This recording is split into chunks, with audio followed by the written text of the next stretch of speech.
You're listening to Trek FM.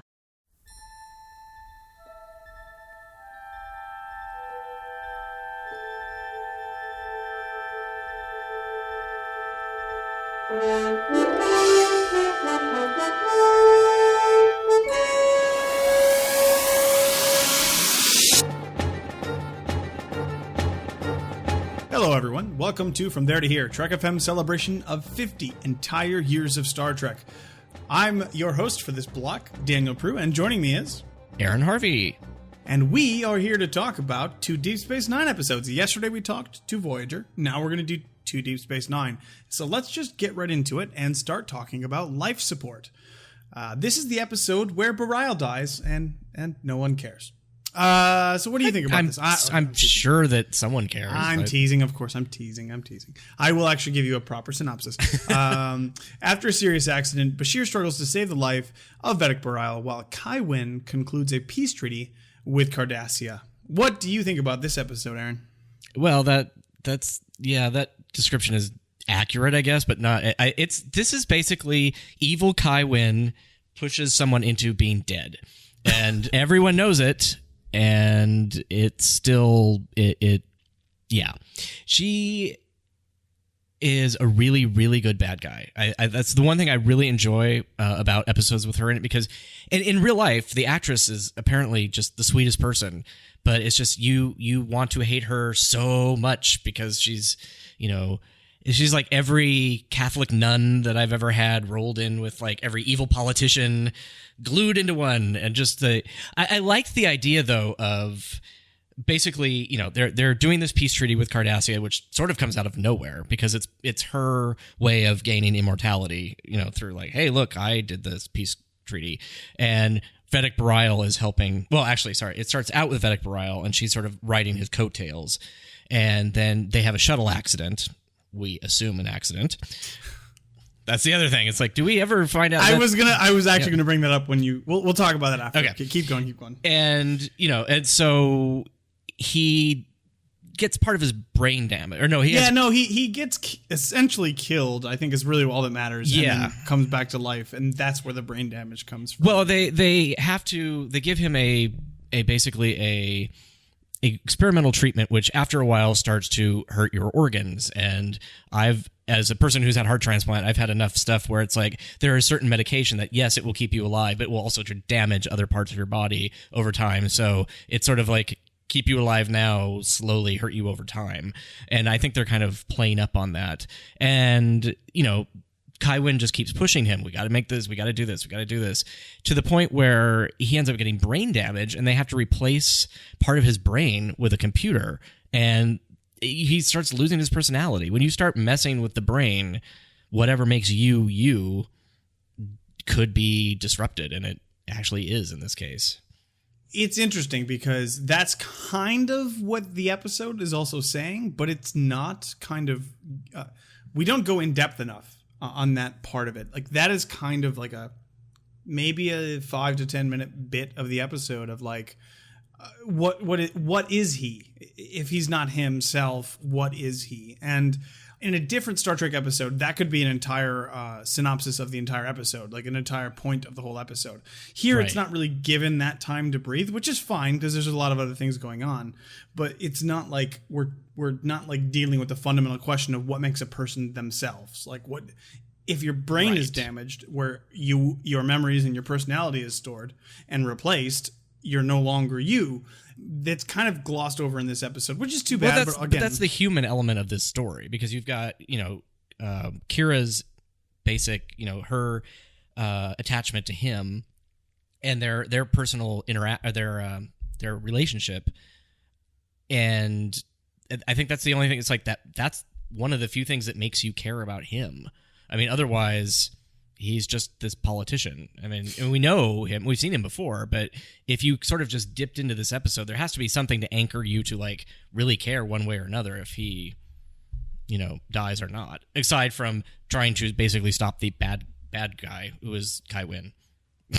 Yeah, not the Cardassians, Kai Wynn. It's an interesting conundrum for me because I've been on the record as not being a big Kira fan for a long time, and so I really don't care about what she cares about. If that and also okay. I'm also like of the camp that believes that Bareil is probably one of the more boring characters that we get to experience in Deep Space Nine. So this whole kind of the high stakes of this episode falls flat for me, but I definitely get what they're going for. To me, it feels like that the stakes would have been a little higher, or at least more interesting, if this had been over a couple episodes.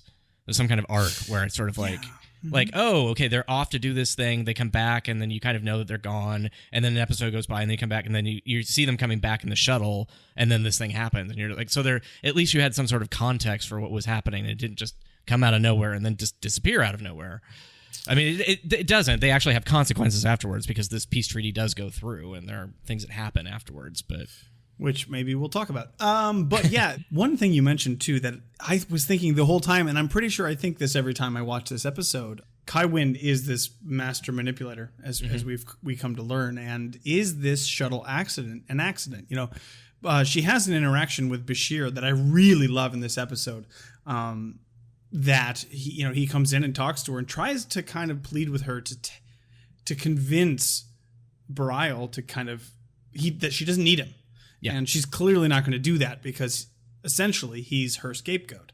And then, Bashir in a moment of clarity and smart writing sees through her and says, well, I see what you're doing and you're a coward. And it's great. I love when you kind of get these, Kai Wynn's this popular character, not popular character, but like this powerful character in the show. And she would never normally under regular circumstances interact with the Doctor. But you get this kind of like, I can be raw with you because you know my motivations and I know yours. And none of the other characters on the show would be able to get away with saying that to her. And it kind of puts Bashir in this position where I really appreciated that. I thought that was really good.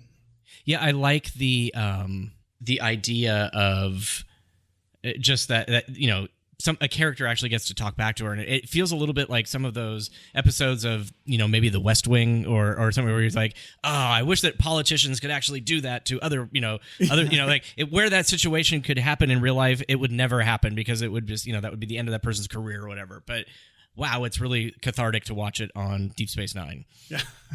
It is. Though given today with politics, who knows? Like, we're not going to talk about that because this is a Star Trek show. So, but you know what? One thing I really did want to point out too, and I can't remember if this is the first instance of this on Deep Space Nine, but it may be. I love the return of the blood red medical procedural suits that was actually from that Pulaski episode. I mean, it was in TNG quite a bit. So when Picard got his heart transplant. Yes, exactly. Which was I can remember the episode title. Sorry, that's just Picard what I do. got his heart transplant. That was the episode. Yes. I think the one with Picard's heart transplant. The one that's like Dr. Pulaski is better than Crusher. Yes. Well, and better than everyone in that episode. Sorry, she was better than all of Starfleet Medical. They were on a starbase of like 40,000 people, and she was I think she was. Well, now we're switching into Earl Grey, so I'll just stop talking about that. But yes, it's like the I did like the that there was some continuity at least with their medical equipment and their medical stylings. That's pretty cool. So this episode, interesting. There's a lot of stuff going on, and this is a very Deep Space Nine-ish episode, very political. A lot of just this kind of character drama. So cool, cool stuff going on. Like I said, that the fact that Bareil's dying kind of doesn't help the situation for me, but I think overall it's still pretty good and interesting to watch. Yeah, I think this is also they do a good job of looping in what's been going on if you hadn't been involved. It doesn't feel like you're really missing a big chunk of everything because Deep Space Nine becomes more and more, of a continuing story, which at the time, I won't say it was unique because Babylon 5 did it and probably did it better, and there were other franchises that did have continuing stories. But as far as like Star Trek and more mainstream media, this is the beginning of like, oh, you get an arc on a story, which is like you didn't have. So it's nice that you could still jump in and not feel lost in this. Yeah, it was. That is life support. But Let's talk some more Deep Space Nine, Aaron. Let's move on to Heart of Stone. This is the one where Odo confesses his love to the female changeling who is in the form of Kira, trapped in a very, very plastic rock. And it's also a great Nog and Jake episode. This is an absolutely fantastic. I like to think of it as the Nog and Jake episode with this other side plot with Kira and Odo stuck on an asteroid. I mean, and I would even go so far as to say that it's not a Nog and Jake. I would say it's just a Nog episode. Just Jake is featured very briefly. This is probably, this is definitely instrumental in the Nog story. And if we wanted to, let's go from that perspective, Aaron. Let's talk about that. Well, do you want to basically give the you want me to give the real synopsis? Let's let the audience know. All right. What they're supposed to be seeing, apparently. So Odo and Kira are in a shuttlecraft. They're searching for a Maquis raider, and they crash, and then they go to these caves, and Kira gets trapped into this crystal, which kind of takes over her body over time. Come to find out, it's not Kira; it's the female changeling, kind of trying to manipulate Odo to find out what he cares so much about on Deep Space Nine. You and these humans. Oh, wait, no. Humans. But that's kind of the B plot. What's really happening here is that Nog wants to get into Starfleet. That is amazing. It's so good. This is, when it's a Ferengi that isn't two-dimensional. It's like one of the few times I feel like they've done an alien species without... We always call any science fiction episode of any series that's about like a two-dimensional alien a Klingon episode. Because it's just, I'm a warrior, I'm a, whatever it is, that one trait, and that's all they are. But this actually is like, okay, there's profit, but now we have depth to these characters kind of being pulled in, which we kind of had before, obviously, but we get to see Nog actually caring about something that isn't the same as his, father and uncle. Yeah, it's really interesting because you couldn't have this episode or this scenario without Quark. Right. And without Rom. And it's super important to kind of of course they have that scene early on in the episode where Quark is being insufferable as he can do sometimes. And you couldn't have this storyline without that, but in a way you could, because this has been happening for years at this point. I mean, he has been treating these people poorly this whole time. And it makes sense. It makes sense that Nog as growing up with Jake and all of this, being best friends, seeing how all these other people are treated and kind of not experiencing those same things, he would want more. He would want to achieve more. He would want to go different places than his family did. And I mean, without a shadow of a doubt, this is the shining element of this episode. Nog, his quest to first bribe and then ultimately impress Sisko enough to get a letter of recommendation. I love the whole inventory thing. That's fantastic.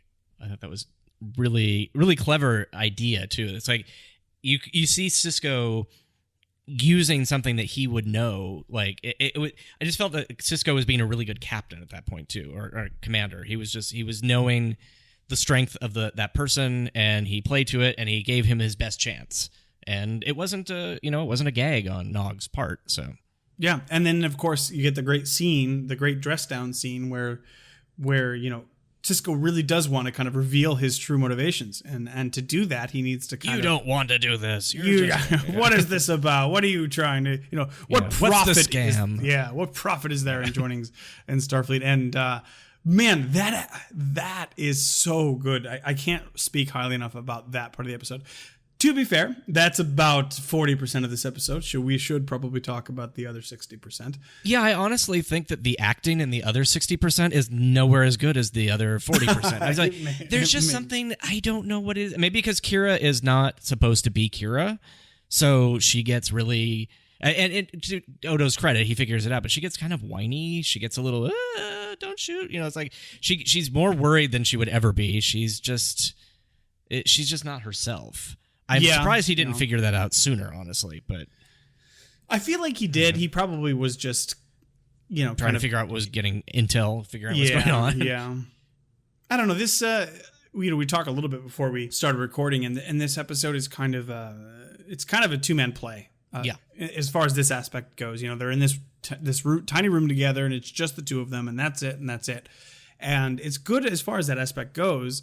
And I even like the fact that it's ultimately the female changeling trying to figure Odo out. But I don't know. There's something about it that just doesn't kind of sit right with me. Maybe it takes too long to get to the point. That could be. I don't know what it is. But. Well, part of it, and I haven't watched these all in order recently, so I'm trying to figure out how far along in is this, that it feels almost like, hi, I'm the female changeling. How are you? Okay, bye. I'm going to leave for a while now. And it's like, were you here in other episodes recently? Because I don't remember that. It just seems like she kind of popped out from nowhere and just did that, and then, oh, you'll see me later. Bye. It was just like, I don't know. The whole thing was just awkward for me, and I don't know exactly why. I did like the fact that the shuttlecraft computer was just not cooperating with Odo no matter what he wanted to do. That was great. It's just like, fine, are you ever going to be able to send a message? No? Okay, great. That was just, Odo arguing with Loaxana one more time. I guess, that's right? true. And we also get O'Brien's kayaking brought into Deep Space Nine. Yes. I don't know if that's the first time, but it feels like I don't know if it is the first time. But it is nice to hear it there. And it's kind of cool to think about Odo kind of kayaking as well. That's a funny... I think that could be, he doesn't need paddles. He could... what was surprising to me about this episode is he just turns into paddles. It's actually pretty funny. Actually, you know what? Odo could be the kayak for all we know. Well, that's true, yeah. Yeah, who knows? He and O'Brien might actually have that kind of relationship where he's like, I'll just turn into anything. And he's the only one he does it with. It's like... Oh, man. Hop on in. Yeah. What actually struck me, too, about this was he talked a lot about O'Brien in this episode. I was very surprised. Odo mentioned O'Brien like 3 separate scenes. Yeah. And, of course, it's been a while since I watched Deep Space Nine back-to-back as well, so I don't remember, but I really don't think... They don't seem to ever interact that much at all. Not that much, no. It must all be off-screen because, they're friendly with each other, obviously, and they're, especially when, Keiko is... pregnant again, and then they transfer the baby. There's a lot of because Odo's involved with Kira, and so you get a lot of crossover with that. But yeah, I don't remember them being that chummy. Yeah, that was just interesting to me. But, they only have room for one person to have. It's like, okay, you get Bashir, and that's you can't be friends with more than one person on TV. Yeah, so. Well, that's kind of the limitations of just television, I guess. Yeah. Right. But a lot to like in this episode for sure. And if you're, I don't know, I actually have no idea about how the Odo Kira shippers feel about this episode, especially, this is the first time of them quote unquote confessing their love to each other. So maybe those people really, really enjoy that part of it. To me, that part's definitely the weaker aspect of the episode, but that's just, I think, partially also due to the fact that it's in such stark contrast to this crazy solid Nog stuff we get, And of course, the Nog stuff pays off, with any future knowledge of Deep Space Nine, we get awesome payoff on that stuff. So that's cool. That's cool to see. So that was Life Support and Heart of Stone. Aaron, where can people find you around the internet? You can find me on Twitter at GeekFilter. I'm in the Babel Conference, Trek FM's Facebook listener group quite a bit. And on the network, you can find me as co-host with Adam Drozen on Saturday Morning Trek, which is our animated series and 1970s Star Trek podcast. And if people want to get a hold of me, they can find me every week talking TNG on Earl Grey with my co-hosts Darren and Philip. And they can find me on Twitter at OneUpDan. That is the number 1, not the word. All right, tomorrow we're going to talk about 2 more episodes of Voyager.